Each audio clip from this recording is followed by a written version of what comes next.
To the AAU Overtime Podcast. Jordan DeLuciano here as always. And joining me now is the creator of the College Hockey Buzz account on both Twitter and Instagram, all over social media, Hunter Spicer. Hunter, welcome to the pod. Hey, Jordan, thanks for having me. I really appreciate it. No problem, man. So you have a very big following, a very successful college hockey social media account. But before we get into the account and how it got started, anything in the future, what's going on with the account, let's get into a little bit about you, Hunter, the man behind the account. What got you into hockey? Did you grow up playing, watching hockey that led you to this now moment in your life? Yeah, no, I've been playing hockey for as long as I can remember. It's kind of funny how I got into it.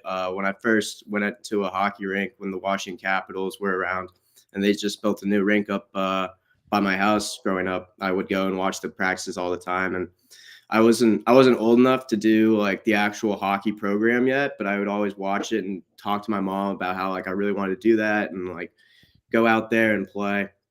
And so we went and talked to the director of the youth program, and they said that, I was too young at the time, and so I had to wait a year, and so my parents waited a year, and without them even asking, that kind of came up to them when that year hit and was like, "Can I still play hockey?" And they were like, "Well, yeah, I mean, absolutely."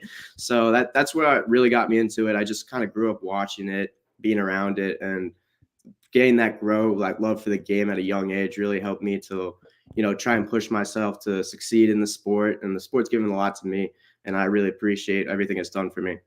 Did you have anyone else in the family that played hockey, or was it just that convenience of, like you said, the Washington Capitals, the arena being right around you?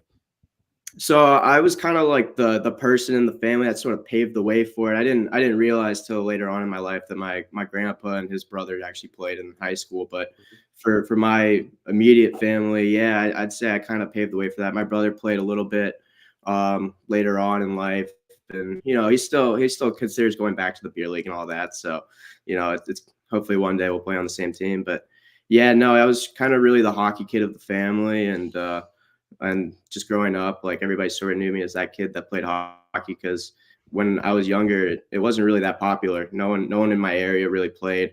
I remember in elementary school, I was like the only kid that played, and in middle school, I maybe had like one or two other kids that I knew that played hockey. Same here. Yeah, no, but it's terrific what the Caps have done, especially with the Stanley Cup in 2018. I mean, the game in the Northern Virginia area and the DMV in general has just grown a lot, and I love to see it. And I'm hoping that more teams across the country that have NHL teams or minor league or even, AAU, college, whatever. I hope the communities really pick up on that, and I really hope more kids get into it because hockey is a great sport, and you can learn a lot from it. Absolutely. And where'd you wind up playing throughout your hockey career? Any high school travel and to college at all? Yeah, so I played high school all 4 years, but before that and during the high school time, I played up and down between Double A and Upper A travel for the Reston Raiders. That was my home rink growing up, but I just yeah, I came to college. The plan was to play. I went my freshman year to try out. I'm at the University of Alabama, in case y'all didn't see in the flight there. But yeah, they have a great program down here. Ended up being one of the last four guys cut, and that was, it is what it is. I mean, it was definitely eye opening. Didn't know too much about like the skill level of college hockey at that time, and but yeah, going out there and just competing with those guys for 3 days of tryouts, it was definitely eye opening to the skill level that it really does show. And I mean, I was in there thinking, maybe I'd get like a D2 spot or something, but even the D2 teams are ridiculous. But I never lost that love for the league or the game, and so that's kind of what kept me going through running the account, even without playing it for one of the teams. But yeah, no, I really love the league and everything that's going on there, and hope to keep it around it as much as I can. So when you wind up getting cut, unfortunately, did that lead to the idea of starting this account? Did you always have an idea that like maybe growing up, I want to do something that covers hockey or covers college hockey, or did this just come after the moments of unfortunately not making it on the team? So I actually had originally the original account since 2020 was when it really started, the COVID year. That's when I really buckled down into it and got really into it. before that, I had ran a couple of accounts just on my own called like Sinbin Hockey, and I was a big baseball player too. I ran called Pine Club. So I'd been in the social media industry, I guess you could call it, for a while. But my dream account really was to cover college hockey, but not just your everyday college hockey, NCAA hockey, but schools like Alabama, Georgia, LSU, like all those big Power Five schools that also have hockey teams.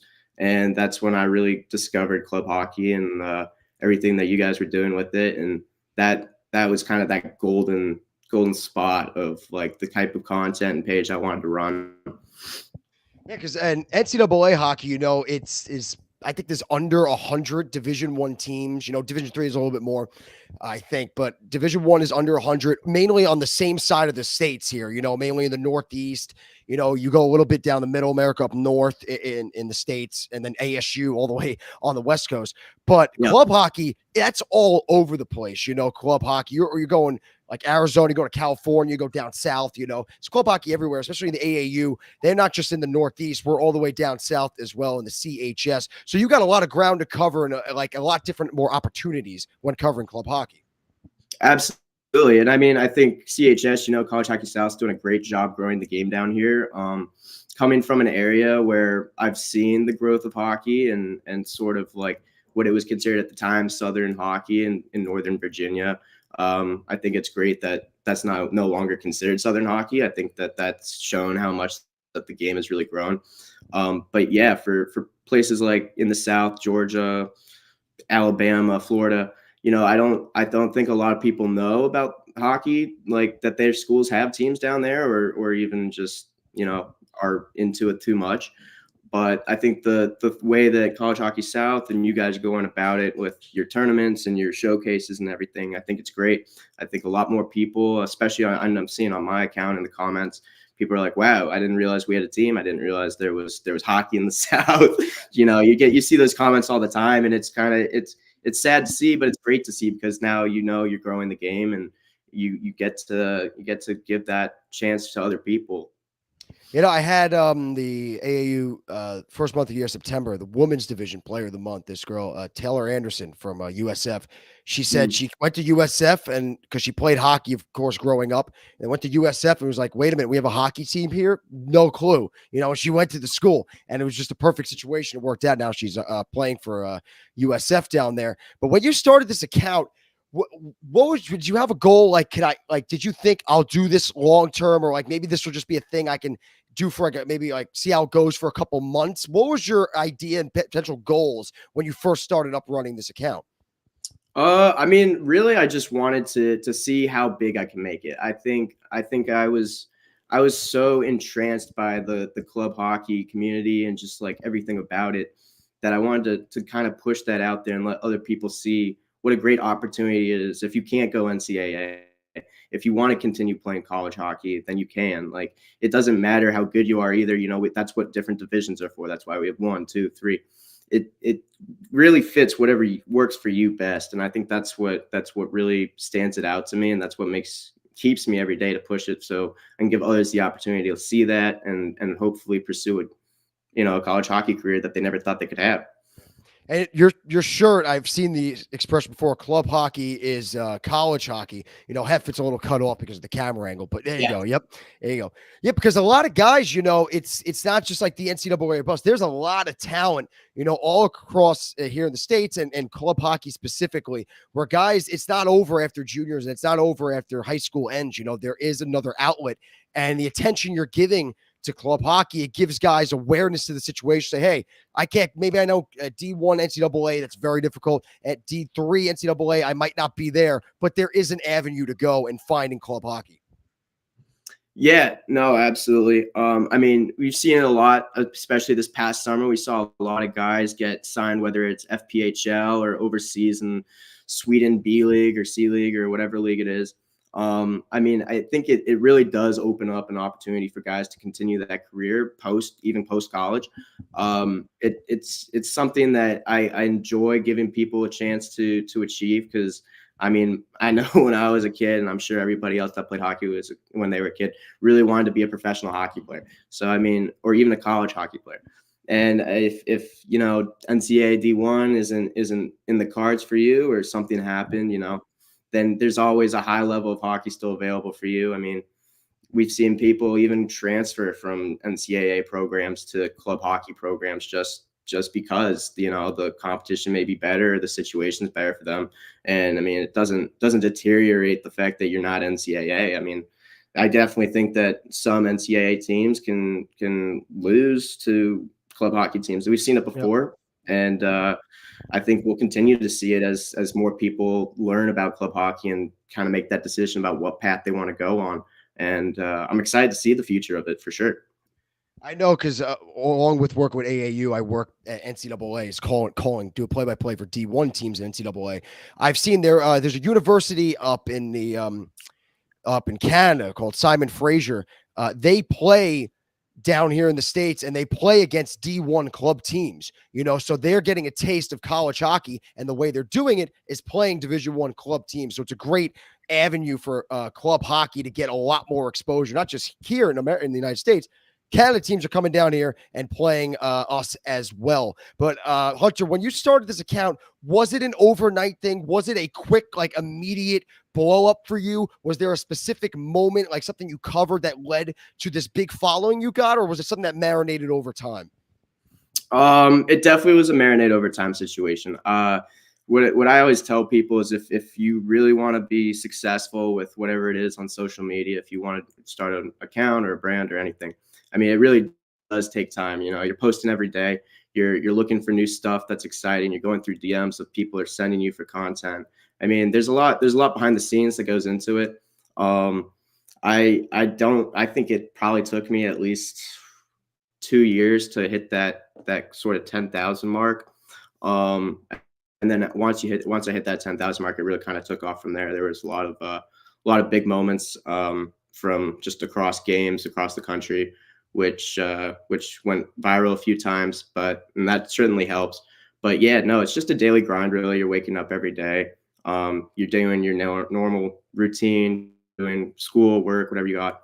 But then on top of that, you're making sure you're posting at certain times during the day, whatever the peak engagement is, whatever the analytics are telling you. But yeah, no, it's great, and I mean, it's something I really enjoy, especially since it's club hockey, so you can't really beat that. Is there, well, you said peak engagement there. Is there any, like, if you could disclose, you don't want to give out any information to anybody else that's trying to get like any more views over you. Is there a specific time of day or time of week that you're seeing that the most people are interacting, whether it be on just social media or your account in specific? Yeah, I mean, every account has access to this. If you go into your dashboard, you can see the analytics. It tells you the time of day that your followers are most active. Kind of look at that, break it down, see it, kind of try different times throughout the week, see what really works for you best, and then kind of build a schedule off of that, sort of a posting schedule, if you will. I think that's a great way of going about it. But then, there's also just situations where you don't know what's going to blow up and what's going to flop. I mean, there's just days where there have been things where I post and I expected maybe to get like a couple thousand views, and it takes off and gets a couple 100,000 views. And then there's ones where I'll post that I expect to go big time, and then they, get like maybe 2,000 views. So it's really a luck of the draw too. Yeah. There's definitely a luck of the draw aspect to it.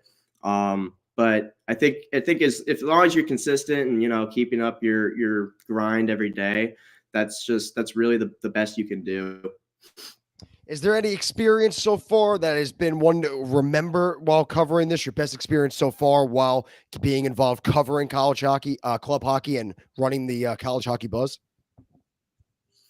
Yeah. So I've been fortunate to cover a few University of Alabama games. I've done 2 this year. One of my favorite ones was probably the Auburn Alabama game. Can't beat the Iron Cup. I mean, that's just 2 schools that have this deep-rooted hatred for each other on and off the ice. So that game is always going to be exciting. We guys, I think there were a few fights, a couple of nasty goals. So I mean, the energy was always there. I loved it. And then I was fortunate this year to cover Birmingham's first games, and they recreated their program. And I mean, yeah, it didn't really go UAB's way. but it was exciting to see them put their first goal in 2 years, 3 years, and just seeing the fan reaction to that and how excited they were. It was a really really special moment, and I was fortunate to be a part of it. Any future plans that you might have in store, or any goals down the line that you're trying to line up? Yeah, I mean, obviously, I'd love to be able to keep this account going as long as I can, and for hopefully, maybe one day be able to do it full time because I love covering college hockey. I love covering all the schools that don't really get the attention that I think that a lot of them deserve. Um, as for more recent times, I think I would be really awesome to go and cover y'all's national championship, and you got the forget what is it? You have the Veterans Cup coming up in March. Is that the or the Southern Showcase? The in January, I know for sure they have the Savannah Classic in Georgia. March is Yeah. nationals. I'm sorry, I can't keep up with. Not remembering any other tournaments. We had a bunch of them in the beginning of the first half of the season. Especially down south. You Yeah. had the Columbus Classic where South came up north for the women's division. Yeah, they got March's nationals. You got the big one in Savannah coming in January. They got the All-Star Challenge, which is brand new, coming to Fort Lauderdale, Florida in April. So those are the three ones that immediately come to mind for me. Okay, yeah. No, I didn't even know you guys were having that other one down in Florida coming up. That's It's awesome. brand new, yeah, first year. Yeah. Scott Solomon, who you're familiar with, made the announcement for it. Okay, awesome. Yeah, I know. No, continue. I didn't mean to interrupt you there, but go ahead. No, yeah. So yeah, no, I think covering events like that would be awesome. It would be real special to be a part of. I know for me, just to be able to help promote and put those guys out there on the map and their teams, it would just be a real special moment. Along with whatever other possibilities come of it. I think you guys have a great direction and you're very creative. So you guys are going to have a lot more great events coming up or in the future, and can't wait to be a part of it. Hopefully. Now, lastly, you mentioned the Capitals before. See the flag in the back. Safe to say, Capitals fan, right? Oh yeah. Yes. Yep. What's going on with Kuznetsov? Why was he a healthy scratch? Has he been slowly? I'm not a Capitals fan, but has he been slowly declining? Is there a problem off the ice? Why is he healthy? Oof. Yeah, no, that's a great question. As a huge Cavs fan for years since like 2018, I've kind of been asking myself the same question. He's sort of been what seems like on a decline, but then every time you see him really declining, and you're wondering why haven't we traded this guy, or why isn't he a scratch, or whatever other questions people on Twitter will throw out there. He'll come out one game and just be phenomenal, and then you're just kind of set back to reality, and you're like, well, shit, I don't really know. He was such a good player. That center, because Backstrom, he's been hurt the past few years. And he was so important during that cup run for Washington. Now it's it's just now he's getting healthy. It's not looking good for him. But it could be worse. It could be worse because you could have blown a 4-1 third period lead to the worst lead in hockey yesterday. You could have done that. So it's not that bad. It's not that bad. We did get dropped off 5-0 the other day, though. So Arizona, but Arizona's playing good at least. Yeah. Yeah. So I mean, that was 5-0 in the first period, though, right? Yeah. No, that was the worst part too. I remember I was with one of my friends. He was like, "Are you really losing to Arizona 5-0 in the first period?" I was like, "I don't think so." And I was like, "Oh, yeah, we are." But at least Arizona, they're in the first wild card or top 2 wild card in the West. They're over 500. So it's bad. Don't get me wrong. 5-0 to anybody's not great. And I mean, Arizona the past few years has been awful, but at least they're playing good now. Yeah. I would have taken that over what happened last night with the Islanders against the Sharks. Just disgusting. Just terrible. But you still have Ovi. Ovi's chasing the Gretzky. Yeah, I mean, at this point, I think Caps fans are really just not even looking for Stanley Cup. We're just looking for the Ovi goal record at this point, Yeah. You guys, as an Islander fan, I was happy because I always liked Ovi, watching him my whole life, growing up watching him. I was happy he won. I was rooting for the Capitals that year. They finally got through the Penguins, finally. So, yeah, you guys got that cup. Now it's just get Ovi to his goal mark, Hopefully no drama. Yeah, we're just trying to get him to that goal mark and have him sail off to the sunset, nice and happy. it would be nice to have him for a little bit longer, but I think once that goal record's set, he's gonna be all tapped out for his career. Yeah, there's nothing more left for him to accomplish. You know, the goal record, he's got the cup, the All-Stars. It's all done at that point. Oh yeah, he's definitely gonna be locked for the greatest goal scorer of all time. I'm not gonna say the GOAT, the greatest goal scorer of all time. You could say that 100%. Greatest goal scorer of all time. The GOAT, you'll have some people, you can make arguments for whoever you have as your GOAT, obviously, but greatest goal scorer of all time, definitely unanimous. Yeah, give it to Ovi. That one title will stick with him. But Hunter Spicer of the College Hockey Buzz, thank you for joining the podcast today, and congratulations with your success on social media with the College Hockey Buzz. Thank you. Really appreciate it. No problem. Alongside Hunter Spicer, Jordan DeLuciano here. Join us Friday when we come back with another episode of the AAU Overtime Podcast. Until then, we'll see you Friday.